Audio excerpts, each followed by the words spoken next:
Anthony Albanese has just completed his first foray on the world stage after a bruising election that was punctuated by a scare campaign on Labor's handling of China. All that said, a new government seems to have brought a new opportunity. The freeze on communication has lifted and Premier Li Keqiang has expressed his hope for a healthier relationship with Australia. Joining me live is the former ASIO boss, Dennis Richardson. Dennis, great to see you.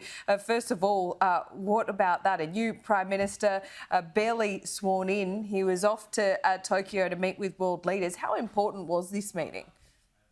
Well, look, it was, I think, a great opportunity for a new Prime Minister to meet with three leaders of countries that are very important to us and which share a lot of common interests.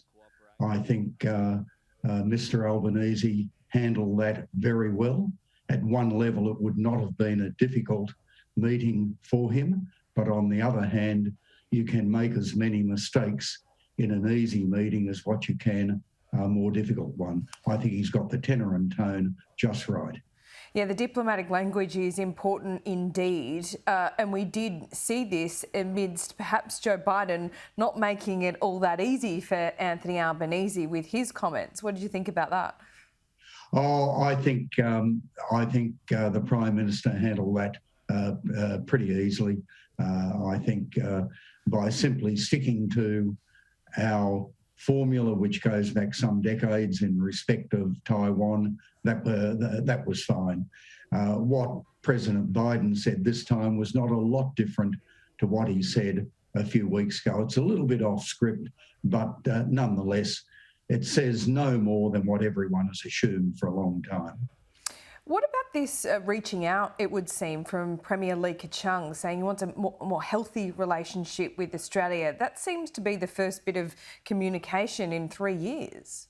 It is, and I think the Prime Minister was right to cautiously welcome it without running to an open embrace of it. Quite clearly, there remain a lot of issues in our relationship with China. It's going to take a while to work through, and I think we simply need to be patient. I think the long and short of it is that the incoming government needs to say less and do more. Yes, and that seems to be the rule that they are following at the moment, but it is something that now the Australian public is very firmly focused on. But I guess from here, Dennis, we could say there's no signs of Labor appeasing China, which we were told we needed to be worried about. Labor was never going to appease China. Anyone who's listened to the opposition statements on China over the last X number of years would know that would be the case. People in Parliament are overwhelmingly loyal and patriotic, and I'm looking forward to an open public discussion where good people are not accused of being disloyal or their patriotism being called into question simply because they have the audacity to disagree. For instance, the complete beat-up on Richard Miles during the campaign, that he dared to meet on 10 occasions with the Chinese embassy over the last 5 years. Well, why wouldn't he? That is a good thing. That's not a bad thing. And good, loyal Australians can do that. And they should be able to do it without their patriotism being called into question. So that was a complete beat-up. You think there was no appeasing, there was no reason to be concerned? Yeah. No, look, I know people who have met with the Chinese embassy over the last few years. And indeed, on one occasion last year, I and others met with the Chinese ambassador and other people from his embassy.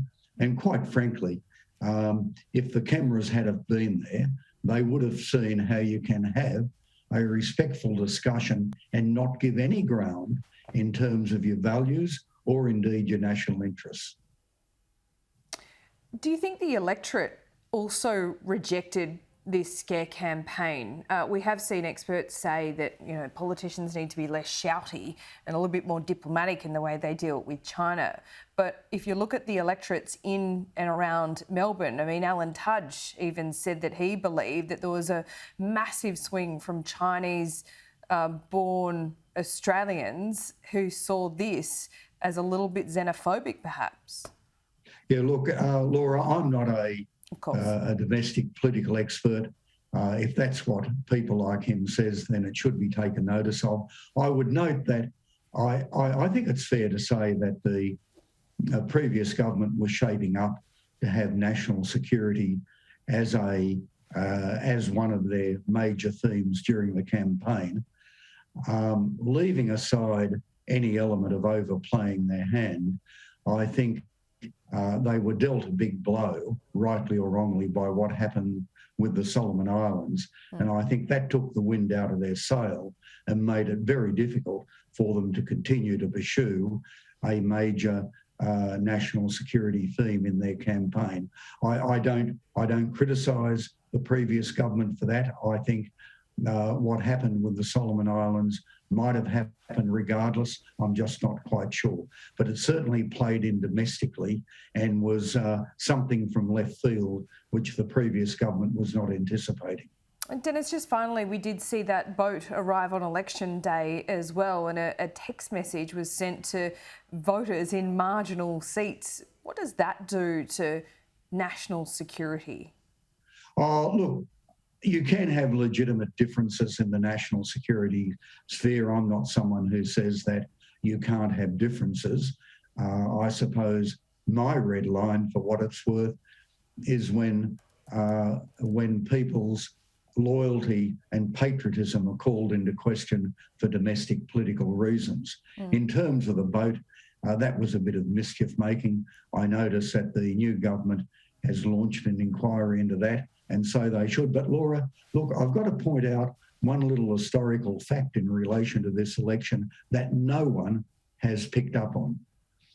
You might note that I've got a green collar on. That's because I'm a director of the Canberra Raiders. And in the last 2 weeks, the Canberra Raiders have beaten Scott Morrison's football team, and last weekend they beat Anthony Albanese's football team. I think this is the first time in Australian history that an Australian football team has bumped off 2 prime ministers in 2 weeks. Oh, Dennis Richardson, I didn't think that we were going to be talking football today, but we'll let you have that win. And you're right, no one else has pointed that out, and that is an exclusive from you here this morning, and we appreciate it. Terrific, Laura. Talk soon. Talk soon.